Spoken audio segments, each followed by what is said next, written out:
اور وہ درگاہوں کے اوپر ڈھول بج رہے ہیں, لوگ ناچ رہے ہیں, اور وہاں گھوڑے ناچ رہے ہیں, وہاں پہ کتوں کی لڑائی ہو رہی ہے عرس کے نام پہ, وہاں پہ مرغوں کی لڑائی ہو رہی ہے, اونٹوں کی لڑائی ہو رہی ہے. اب یہ ساری چیزیں ہمارے اسی معاشرے میں روحانیت کے نام بالکل. اس کے علاوہ آپ دیکھیں گے کہ ایک کھمبے شاہ آیا ہوا تھا کہ جی اس کھمبا ایک کھمبا ایسا کھمبا ہے جہاں پہ آپ آ کے کوئی منت مانیں گے تو آپ کی منت پوری ہو جائے گی. اسی طریقے سے ایک پیر شلوار شاہ کے نام سے کہ وہاں آئیں, آپ آ کے نہائیں اور اپنی شلوار کو پھینک دیں تو آپ کی تمام تر بیماریاں ختم ہو جائیں گی. اسی طریقے سے ایک بزرگ کے مدار کے ساتھ ایک گندا جوہر کا گندا گھٹیا بالکل ناپاک پانی کھڑا تھا, اس میں آ کر نہائیں, آپ کی خارش ختم ہو جائے گی. تو یہ تمام تر چیزیں دین میں, راہ سلوک میں, عملیات میں, یہ فضولیات میں سمجھتا ہوں کہ یہ وہ چیزیں ہیں. دیکھیں اب ایک شخص ایک پتھر سے اس نے امیدیں لگا لی ہیں کہ جی یہ پتھر ایک بزرگ نے اٹھایا تھا, وہ پھر پتھر ساتھ اڑنے لگ گیا تھا, اب آپ پتھر کو اٹھا کے جو بھی منت مانگیں گے آپ کی وہ منت پوری ہو جائے گی. یہ جی درخت ہے, آپ اس درخت کے نیچے سے گزریں گے تو آپ کی یہ حاجت پوری ہو جائے گی. اور اس سے ریلیٹڈ بہت سارے درختوں کی پوجا ہو رہی ہے. دیکھیں ثاقب بھائی, اللہ ہر گناہ کو معاف کر دے گا, اللہ شرک کو معاف کر دے گا. آپ کے توسط سے, آپ کی اس کوشش سے میں یہ چاہتا ہوں کہ ہماری آڈینس کو ہم دین خالص پیش کریں اور روحانیت کو بھی خالص پیش کریں. روحانیت کے اندر جو تہمات ہیں, جو غلط چیزیں رائج کر دی گئی ہیں, ان سے روحانیت کو پاک کریں. کیا صاحب مزار نے اس چیز کی اجازت دی کہ آپ میرے مزار کے اوپر اونٹوں کا میلہ کرائیں, اونٹوں کو آپس میں لڑوائیں, مرغے لڑوائیں, یا وہاں پہ جو ہے نا کتوں کو لڑوائیں؟ اب بہت ساری ایسی چیزیں, غلط چیزیں بزرگان دین, اولیاء اللہ, صالحین کے نام پہ, روحانیت کے نام پہ. اب جی آپ بکرا لے آئیں, صدقہ لے آئیں, زعفران لے آئیں, تو ان چیزوں کا میرے بھائی سرے سے روحانیت میں کوئی وجود ہی نہیں. یہ سارے فیک اور فراڈیا لوگ ہیں اور آپ ان سے بچیں. راہ سلوک تو ایک بڑا ہی زبردست اور خوبصورت علم ہے. روحانیت اور عملیات ایک خوبصورت روحانی علاج ایک زبردست علم ہے. ہم یہ فہم و فراست عوام میں اسی لیے پیدا کر رہے ہیں تاکہ آپ گھر بیٹھ کے قرآن سے فائدہ لیں, قرآن سے نفع لیں. کوئی ضروری نہیں ہے کہ آپ ان ڈھنگوسلے پیروں کے پاس, بازاری فیک عاملوں کے پاس جائیں, کوئی ضرورت نہیں ہے. یقین کریں, مجھے سر درد ہوتا ہے نا ثاقب بھائی, میں پین کلر کھاتا ہوں. بالکل. اور اگر ہمارے کسی مرید کو سر درد ہوتا ہے تو اسے دم کیوں کیا جائے؟ میں دم کا قائل ہوں, میں دم کرتا ہوں, اور جادو کا قائل ہوں, جنات کا قائل ہوں. یہ چیز یہ قرآنی موضوع ہے, قرآن میں اس کو ڈسکس کیا گیا ہے. قرآن میں بہت سارے واقعات آئے ہیں. جادو قرآنی موضوع ہے. قرآن میں بنی اسرائیل کے جادو کو ڈسکس کیا گیا. فرعون کے دور میں جو اس نے رسیاں بنا کر پھینکی اور وہ رسیاں سانپ بنی, اس کو ڈسکس کیا گیا. اور قرآن میں جو ہے نا حضور کریم صلی اللہ علیہ وسلم کے جادو کے علاج کے لیے چاروں کل کو اتارا گیا. جادو قرآنی موضوع ہے, اس میں کوئی شک نہیں ہے. ہاروت و ماروت کا قصہ ڈسکس کیا گیا. حضرت سلیمان علیہ السلام کے متعلق جو ان کی قوم نے کہا کہ یہ تو محض جادو ہے, حضور نے جب شق القمر کیا تب انہوں نے کہا یہ تو محض جادو ہے. تو بہت ساری چیزیں, یہ قرآنی موضوع ہے. جادو کو ہم غلط نہیں کہہ رہے کہ جادو ہے ہی نہیں, جادو ہے. میں ایک جملہ کہا کرتا ہوں, جادو ہے, جادو ہوتا ہے اور جادو چل جاتا ہے. ہر مرض جادو ہو یہ نہیں ہو سکتا. یہ ان جاہل پیروں کی جہالت ہے, لہٰذا آپ ان سے بچیں. اور مزے کی بات یہ ہے کہ ہر پیر کا بیٹا پیر بن گیا ہے. اب خواہ اس کے اندر روحانی علم ہے یا نہیں ہے, اب لوگ اس کو پوجے جا رہے ہیں, وہ بھی ناخدا بنا بیٹھا ہے زمین کا. تو بہت ساری تہمات ہیں روحانیت کے نام پہ, روحانی علاج کے نام پہ. اللہ ہم سب کو ان چیزوں سے محفوظ رکھے. اور آپ کے توسط سے, آپ کے سوال سے ہم اپنی آڈینس کو بھی یہ پیغام دینا چاہتے ہیں کہ دیکھیں ہر کسی بھی چیز کی جو زیادتی ہے وہ موضع صحت ہے, وہ موضع صحت. اچھا, تو امجد بھائی کیا ہمیں بتا سکتے ہیں کہ چند تہمات جو معاشرے میں رائج ہیں, کیا ان کے میں تھوڑا ایک بتا سکتے ہیں کہ وہ کون کون سی تہمات ہیں؟ دیکھیں ان تہمات میں ایک میں بڑی تہمات بتاؤں کہ لوگ آئیں گے کسی بھی پیر کے پاس, کسی بھی پیر کے پاس آئیں گے اور آ کر کہیں گے کہ آپ نا ہمارا حساب کریں. دنیا میں کوئی ایسا عامل نہیں ہے کہ جو حساب کرنے کی قوت رکھتا ہو، ٹھیک ہے، حساب کرنا۔ نمبر سیکنڈ پہ، جہاں پہ کسی بھی اولیاء اللہ صالحین کا کوئی مزار ہے ہی نہیں، ہم تو مزارات سے مانگنے کے قائل ہی نہیں ہیں، ہم تو مزارات سے مانگنے کے قائل ہی نہیں، ہم مانگنا صرف اللہ سے، اور بلا شبہ اس میں کوئی شک نہیں ہے کہ مدد صرف اللہ سے۔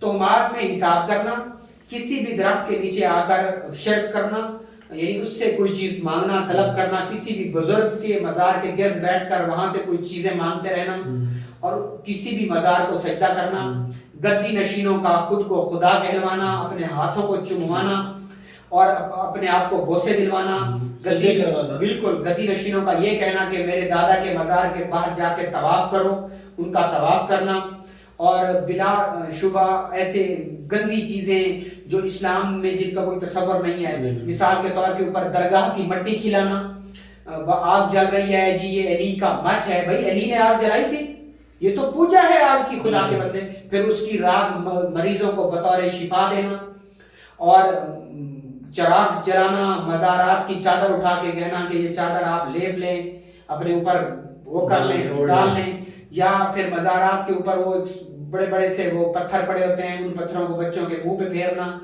اور مختلف ایسی تمام تر تہمات ہیں کہ جن کا رائے سلوک سے، عملیات سے کوئی تعلق نہیں ہے، یہ شرک ہیں، خدا را ان سے بچیں اور ان سے اجتناب کریں۔ صحیح۔ تو امجد بھائی آپ نے ذکر کیا پہلے کہ اکثر لوگ یہ کہہ دیتے ہیں کہ چھوٹا سا مرض ہے یہ جادو ہے، چھوٹا سا مرض ہے یہ جادو ہے، تو کیا ہر مرض جادو سے منسلک ہے، یا ہر مرض پہ آپ کہہ سکتے ہیں کہ یہ جادو کے ساتھ منسلک ہے، یا یہ جس پہ جادو کیا ہوا ہے؟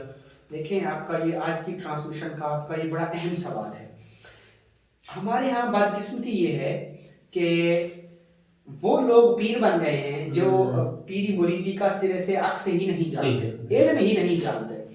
کیا تھا نسبت منصب جو ہوتے ہیں نا، یہ منصب وہ دو طرح کے ہوتے ہیں، ایک نسبتی منصب اور ایک غیر نسبتی منصب۔ نسبتی منصب وہ ہے کہ صحابہ کے ساتھ نسبتی منصب، صحابہ کے ساتھ، حضور کے ساتھ صحابہ کی نسبت تھی نا تو صحابہ بن گئے، بالکل کل وعد اللہ الحسنہ بن گئے کہ اے نبی تیرے سارے صحابہ جنتی، ٹھیک ہے، یہ نسبتی منصب کہتا ہے۔ جی بالکل۔ ایسے پیر کے ساتھ ایک بلا ہوتی ہے جسے خلیفہ کہتے ہیں، ٹھیک ہے جی بالکل۔ اب وہ پیر صاحب خلیفہ ہی کہیں قابو نہیں آ رہا، جی بالکل۔ خلیفہ بھی کہتا ہے کہ میں رات کو شیر کی سواری کرتا ہوں، یہ باتیں میں نے اپنے کانوں سے سنی ہیں۔ صحیح۔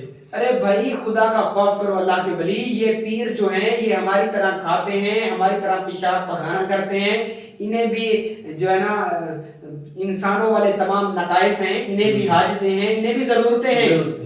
پیری مریدی کی حقیقت کو جاننا ہے نا تو دور قدیم کے بلکہ دور جدید کے بہت بڑے صوفی بزرگ گزرے ہیں جن کو غیر مقلد بھی پیر مانتے ہیں کہ وہ واقعہ حق کی بات کرتے تھے۔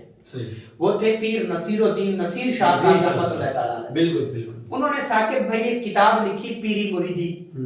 میں آپ کو بھی اور اپنے سننے والے تمام کو یہ کہوں گا کہ اگر آپ پیری مریدی کی حقیقت کو سمجھنا چاہتے ہیں تو آپ وہ بک لے لیں اور وہ پڑھ لیں۔ وہ بہت بڑے پیر نے لکھی ہے، ٹھیک ہے جی، اور وہ خود کہا کرتے تھے کہ آپ میری باتیں سنیں، مجھ سے محبت کریں، میرے کہے ہوئے پر عمل کریں، بس آپ میرے مرید ہیں، کوئی بیعت کا سلسلہ نہیں ہے، کوئی بیعت کا سلسلہ نہیں ہے، ٹھیک ہے۔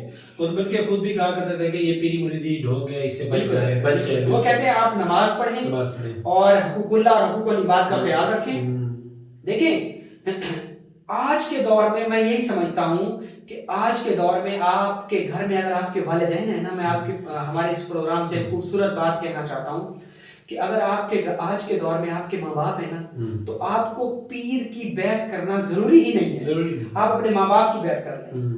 بیعت کسے کہتے ہیں کہ خود کو بیچ دینا، بیت اللہ، اللہ کا گھر، بیعت کہتے ہیں گھر کو۔ آپ اپنا یہ وجود، یہ سلطنت جو آپ کا جسم ہے، یہ آپ اپنے ماں باپ کو بیچ دیں۔ جب آپ ایسا کر لیں گے نا، جب آپ ماں باپ کے ہو جائیں گے، یقین کریں، ہم نماز پڑھیں، روزہ رکھیں، زکوٰۃ دیں، حج کریں تو ہمیں کیا ملے گا ایوارڈ کے طور پر؟ جنت ملے گا، اور اسی جنت کو اللہ نے ماں باپ کے قدموں کے نیچے رکھ دیا ہے۔ بدقسمتی یہ ہے کہ ہم جیسے لوگ پیر بن گئے ہیں اور لوگ ہمیں پتہ نہیں کیا سمجھ لیتے ہیں. اور ماں باپ کو وہ لوگ کیا کرتے ہیں کہ ماں باپ کی کوئی عزت نہیں ہے, کوئی قدر و منزلت نہیں ہے, ان کا کہنا ہی نہیں مانتے. حالانکہ کوئی حدیث نہیں ہے ایسی کہ جس میں پیر کے پاؤں کے نیچے جنت ہو, جس کو وہ چوم رہے ہیں اور چاٹ رہے ہیں. ٹھیک ہے, تو خدا را ان تہمات سے بچیں. ہر مرض جادو نہیں ہوتا, ہر مرض جادو نہیں ہوتا. آپ کو میں ایک بات جہان حیرت میں مبتلا کروں کہ آپ کسی بھی پیر کے پاس جائیں نا تو آپ اس کے نالج کو چیک کریں. آپ جا کے کہیں گے نا مجھے سر درد ہے, تو وہ کہے گا لازمی طور پہ آپ کے اوپر نظر بد ہے, آپ کے اوپر نظر بد ہے. اللہ کے بندے, جب آپ کو, میں نے خود دیکھا ہے, میں خود پیر ہوں اور ایک بہت بڑے سلسلے سے میرا تعلق ہے. میرے والد صاحب جو تھے ہمارے شیخ المشائخ حضرت پیر سید یوسف شاہ مشہدی سبزواری رحمۃ اللہ تعالی علیہ, وہ ایک حکیم بھی تھے, وہ ایک جامع ساز بھی تھے, ہومیوپیتھک ڈاکٹر بھی تھے اور عالم دین بھی تھے. انہوں نے 50 سال درس بخاری پڑھائی ہے. ٹھیک ہے, وہ کہا کرتے تھے کہ مرض کا علاج دوا میں ہے. اور آپ کے سوال کا آخری جواب دے رہا ہوں ثاقب بھائی, اس سے بڑی میں بات نہیں کر سکتا کہ اللہ کے نبی کا اللہ کے اوپر سب سے زیادہ یقین تھا یا آپ کا اور میرا. دیکھیں, اللہ کے نبی ہمارے آقا مولا سرور کونین صلی اللہ علیہ وسلم نے اللہ کو ایسے دیکھا جیسے آپ مجھے دیکھ رہے ہیں معراج کی رات, جن کا خادم جبریل تھا. انہوں نے بھی امراض کے لیے ادویات کا استعمال کیا. اور آج بھی کہا جاتا ہے کہ ادویات, مرض کے علاج کے لیے دوا کا استعمال بطور سنت ہے. آپ امراض کے علاج کے لیے ادویات استعمال کر رہے ہیں, یہ سنت ہے. اور ہمارے ہاں جو جاہل پیر ہیں وہ ہر بیماری کو, اب فالج کا بھی دم ہو رہا ہے, اب کہاں مرے بتائیں مجھے, اب فالج کا بھی دم ہو رہا ہے, جوڑوں کے دردوں کا بھی دم ہو رہا ہے, اب کسی کی دماغی کوئی امراض ہے, رسولی ہے دماغ کی, تو اس کا بھی دم ہو رہا ہے. کسی بھی شخص کو پیاس لگی ہے, آپ اس کو پانی پلائیں گے تو پیاس ختم ہوگی, یا قرآن پڑھ کر دم کریں گے تب پیاس ختم ہوگی؟ صحیح بات, آپ بالکل بجائے پانی پلائیں گے نا. آپ پوری سورہ رحمان پڑھ دیں اور اس کے اوپر دم کر دیں تو کیا اس کی پیاس ختم ہوگی؟ بھائی اس کی پیاس تو 2 گھونٹ پانی سے ہی ختم ہوگی. تو خدا را کسی بھی چیز کا جو زیادتی ہے, میرے پاس ایک مریض آیا ثاقب بھائی, اس نے اپنے گلے میں 35 تعویذ لٹکائے ہوئے, اس پہ میں نے ایک الگ سے ویڈیو بھی ریکارڈ کرائی. اچھا, 35 تعویذ اس نے گلے میں لٹکائے ہوئے. خدا کے بندے, اب اتنے تعویذ تم نے گلے میں لٹکائے ہوئے ہیں تو یہ کیا چیز ہے یار؟ دیکھیں, قرآن تعویذات کے اوپر لکھ کر گلے میں لٹکانے کے لیے نہیں آیا, قرآن پڑھ کے اس سے فیض لیا ہے. قرآن کا عرفان ہی یہی ہے کہ قرآن سے باتیں کریں. قرآن کیا کہہ رہا ہے؟ قرآن خالق کا اتارا ہوا کلام ہے. تو یہ خالق کا اتارا ہوا کلام بذات خود خالق والی صفات رکھتا ہے. تو ہم جو ہے نا امراض کے علاج کے لیے ادویات کا استعمال کریں, قرآن کو پڑھیں, دیکھیں, اس کو خوشبو لگائیں اور اس پر عمل کریں. اگر نہیں پڑھ سکتے, کوئی پڑھے اس کو سنیں دم کی شکل میں. کوئی نہیں دم کر, ضروری نہیں ہے دم کروانا. آپ آج جدید دور ہے, آپ سورہ رحمان سنیں, روزانہ سنیں, خوشبو لگائیں, قرآن کو بھی لگائیں, تسبیح کو بھی لگائیں, اپنے آپ کو بھی لگائیں, اور ڈیلی پرسکون ہو کے اس کی انرجی ہیل کریں. آپ کو ضرورت ہی نہیں ہے کسی ڈھونگی پیر کے پاس جانے کی. پھر کہتے ہیں کہ جی جیلی پیر نے جی توبہ معاذ اللہ کو غلط کام کر دیا, اس نے جی لوٹ لیا, اس نے پیسے لوٹ لیے, دھن لوٹ لیا, اور بھی بہت کچھ لوٹ لیا. میں ان باتوں کو نہیں ذکر کرنا چاہتا جو ہمارے اخبار کی سرخیاں بنتی ہیں. اللہ ہم سب کو ان حادثات سے محفوظ رکھے. تو یہ تمام تر تہمات کی شکل ہیں جو روحانیت کی آڑ میں شعبے بازیاں. وہ آج کل سوشل میڈیا پہ بھی ایک چیز بڑی گہما چل رہی ہے کہ ایک شخص پھونک مارتا ہے, میں اس کا نام نہیں لینا چاہتا, وہ ایک شخص پھونک مارتا ہے اور ویل چیئر پر پڑا 2 سال سے پڑا مریض اٹھ جاتا ہے. تو میرے خیال میں ہمیں ہاسپٹلوں کو تو پھر بلڈوزر کر دینا چاہیے, تمام بیڈوں کو ختم کر دینا چاہیے. اگر ایک پھونک سے ہی سب کچھ ممکن ہے میرے بھائی, دنیا کو اللہ نے سبب کے ساتھ جوڑا ہے. آپ دنیاوی اسباب کریں, اور وہ اسباب میں روحانی علاج بھی شامل ہے اور ادویات بھی شامل ہیں, دوسری بہت ساری چیزیں شامل ہیں. اچھا, تو چلیں آپ کے سوال میں میرا آخری سوال بھی, آپ کے جواب میں آخری سوال بھی ہو گیا ہے. تو آگے میرا سوال بھی یہی تھا کہ کیا علاج کا صرف دم کریں یا ادویات بھی کریں؟ تو آپ نے اسے اس میں اپنے جواب میں بتا دیا ہے کہ ہمیں چاہیے کہ ہم علاج پہلے کریں اور دم کا سہارا بھی لیں. اللہ تعالیٰ کا کلام ہے, اس میں شفا ہے. بھائی میری بات سنیں, ہمیں کوئی بھی مرض ہوتا ہے, ہم اس کو, ان پیروں نے اتنے لوگوں کو لڑوایا, کئی لوگ عورتوں کی ڈیورس ہو گئی کہ آپ کا شوہر کسی اور عورت کے ساتھ اٹیچمنٹ ہے. جی بالکل. اللہ کے ولی تمہارے پاس کیا پروف ہے تمہارے پاس؟ تمہارے اندر خود کے اندر کتنے نقائص ہیں. اور بہت سارے پیروں نے وہ پچھلے دنوں ایک اس پہ ایک خبر بھی چلی تھی کہ ایک پیر نے 20 مریدوں کو قتل کر دیا. ہمارے اس لودرا سٹی کے اندر ایک شخص نے اپنے خاندان کو ذبح کر دیا اور لاشیں گھر میں رکھ دی اس بات پہ کہ مجھے خواب میں حضرت فاطمہ سلام اللہ علیہا ملی ہیں، آئی ہیں اور وہ کہتی ہیں کہ تم اپنے خاندان کو ذبح کر دو تو تمہیں روحانی ترقیاں مل جائیں گی. اب یہ دیکھیں جہالت نہیں ہے یہ اور کیا ہے. تو بالکل جیسے میں نے آپ کی بات کاٹی، کوئی بھی ہمیں مرض ہو تو ہم لازمی طور پہ اس کے اسباب دیکھیں، اس کے میڈیکل ٹیسٹ کرائیں اور اگر وہ میڈیکل ٹیسٹ ٹھیک آتے ہیں تو پھر آپ روحانی علاج کی طرف جائیں. اگر بظاہر دنیا کو اللہ نے سبب کے ساتھ جوڑا ہے، جب بھی آپ کو کوئی مرض ہو آپ کسی اچھے ڈاکٹر کو دکھائیں، کسی اچھے معالج کو دکھائیں، آپ کے میڈیکل ٹیسٹ جو ضروری ہیں آپ اپنی جانچ کرائیں، پڑتال کرائیں. تمام تر ٹیسٹ جب آپ کے بالکل نیگیٹو آ جائیں پھر آپ کسی ایسے مستند جو دین کا یا روحانیت کا بیسک نالج جانتا ہو.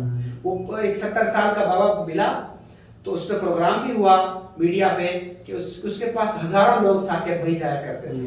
تو اس سے پوچھا گیا آپ پہلا کلمہ سنائیں تو اسے پہلا کلمہ ہی نہیں آیا. یہ تو ہمارا روحانی معیار ہے. اب اس طرح کے لوگ اگر ہمارا علاج کریں گے تو مجھے بتائیں وہ کیا پڑھ کے جان کر. تو اس روحانی علاج کے نام پہ بہت ساری غلط چیزیں ہمارے معاشرے میں ہیں. صحیح. تو میرے خیال میں یہ تو آج کل کا آج کا یہ ٹاپک تھا اس پہ کور ہو چکا ہے. تو انشاءاللہ مزید اس طرح کے سوالات کے ساتھ ہم آپ کے ساتھ بالکل رہیں گے. آپ کا بہت شکریہ. آپ کی اور میری گفت و شنید سے انشاءاللہ ہمارے سننے والوں کو لازمی طور پہ اس سے نفع ہوگا. اور آج کی جو ہمارا کنٹینٹ تھا، آج کی جو ہمارے سوال جواب تھے، آج کی جو ہماری سوال و جواب کی جو یہ ہماری نشست تھی وہ اسی چیز کے اوپر تھی کہ روحانیت کی آڑ میں جو عامل شعبدے بازیاں کرتے ہیں، جو بھونگیاں مارتے ہیں، جو جہالت اور تہمات پھیلا رہے ہیں، شرک کا انہوں نے بازار گرم کر رکھا ہے، اس سے ہم بچیں. خدا را آپ اپنے عقیدے اپنے ایمان کو بچائیں. اللہ کسی پیر نے کسی کو نہیں چھڑانا. حضور کریم صلی اللہ علیہ وسلم کی حدیث کے ساتھ میں آپ سے اجازت چاہوں گا. حضور کریم صلی اللہ علیہ وسلم نے آپ کو اور مجھے سمجھانے کے لیے فرمایا کہ اے میری بیٹی فاطمہ، اگر تجھے تیرے اعمال نے پیچھے کر دیا تو میں محمد بھی تجھے آگے نہیں کر سکتا. فرمایا کہ اس دن کسی کو کسی کی رشتہ دار ہونے کا، کسی کو کسی کا رشتہ دار ہونے کا، کسی کو گورے اور کسی کو کالے ہونے کا کوئی اسے فوقیت نہیں دی جائے گی. ہر شخص اپنے ایمان اور اپنے اعمال پر بری ہوگا. تو لازمی طور پہ ایمان بہت بڑی قیمتی دولت ہے. آپ ان بازاری اور 2 ٹکے کے پیروں، عاملوں اور نجومیوں اور ہاتھ کی لکیروں اور مستقبل کے دعوے کرنے والوں، مستقبل بتانے والے اور بھوشیہ وانی کرنے والے اور اس طرح کی تہمات کو بکھیرنے والے، شرک کا ارتکاب اور شرک کو بیچنے والے جاہل عاملوں سے بچیں. اپنے ایمان کو بچائیں. آپ کو کسی پیر نے وہاں نہیں چھڑوانا. آپ اپنے ایمان اور عقیدے کو بچائیں. دعا ہے اللہ رب العزت ہمیں ہمارے ایمان کے ساتھ اس دنیا میں رکھے اور ایمان کی حالت میں ہی ہمیں اس دنیا سے اٹھائے اور شرک جیسی لعنت سے آپ کو، مجھے اور ہمارے تمام دیکھنے والوں کو، ہماری نسلوں کو محفوظ فرمائے. بہت شکریہ. اللہ حافظ.